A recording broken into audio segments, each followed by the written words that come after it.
Emerald Princess, the first cruise back to service. How's it going? Let's give you a mid-cruise update since we are in the Panama Canal today. In fact, we're cruising through the Panama Canal as we speak.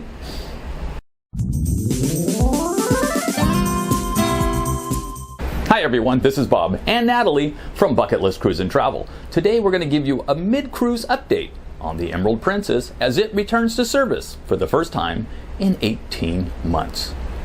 We are halfway through our trip. We are in the Panama Canal today, traveling from the Pacific Ocean to the Atlantic Ocean. Our next port of call is Curacao.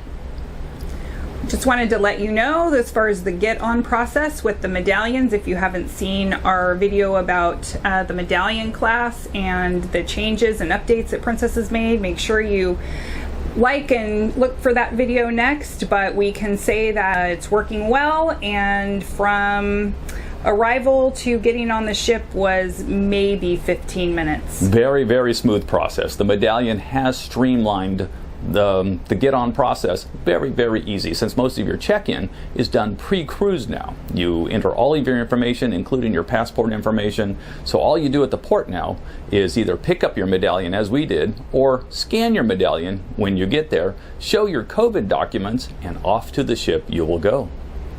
Now, we are cruising at very minimal capacity, so some of that will probably change as cruising comes back. But our ship to service ratio right now, we believe we're somewhere around 750 passengers and over 1,100 crew. So yes, we are being spoiled. Spoiled is the word. The crew cannot do enough for us. They are very happy to have us back on, as we are happy to be back on as well. And service has been tremendous. The food, in fact, is even better than the service. So with that combination in mind, what a great cruise we are having. As far as wait times and access and what's going on the ship, it really does feel normal, you guys. They have the disco is open, the dance floors are open. I know that some people were wondering about that.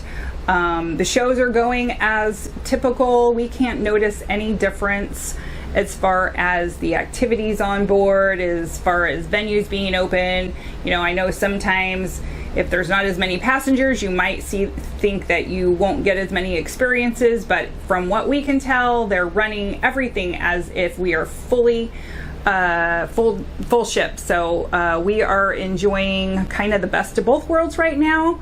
We're enjoying limited guests and lots of capacity, so it's super fun. You know, there's not even a wait for the shows. We went to the big production show the other night, which first ran on the Emerald Princess just a few nights ago, and it was absolutely amazing. It was called Rock Opera, and it's the first time it's been shown, from what we were told, and it was shown right here on the Emerald Princess, and it was phenomenal. So we got there early because we know the process. You better get there early to get a seat.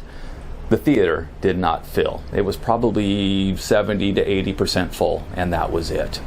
But basically, standing ovation on that show, lots of great music to enjoy, and the singers and dancers were fabulous.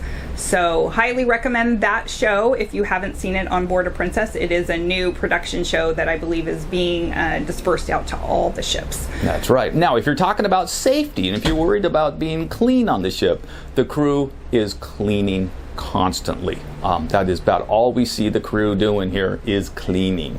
We are in basically what is known as a code red situation, where on the buffets you cannot touch the food. They will be serving it all for you, and since the ratios are so high right now as far as the crew to the passengers, then it's just not an issue. And even the buffet lines are very, very short. All the lines on the ship are short, but the crew is cleaning and cleaning and cleaning. You can't even get your own coffee. They have a crew member at each coffee station, each beverage station, that will take care of you.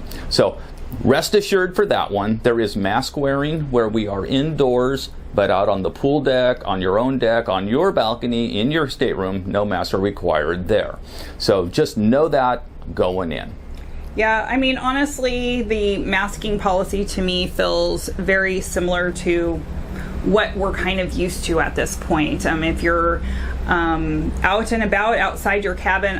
I know I was concerned that it would be burdensome, but you just kind of go with it. And it's so good to be back cruising that you'll kind of forget that that's kind of the downside right now, that you have to remember your mask. But we have, it hasn't impacted our cruise, put it that way. They have a sip and cover kind of rule. I don't think it's being really enforced as long as you're sitting down and not mingling and you're not close to others, which really on this sailing hasn't been a problem. Nope, do the right thing and it'll all be easy for everybody. Phenomenal condition. The carpet in the hallways has been replaced. The carpet in our stateroom has been replaced. And as we've been touring around, we have seen 3 different carpets in the stateroom. So depending on the condition of the carpet, they're either replacing it or letting it go, and they'll replace that at a future date. But the ship does look amazing. We're happy to be back, and the ship looks so good, and it feels so good to be back. You should plan your trip right now.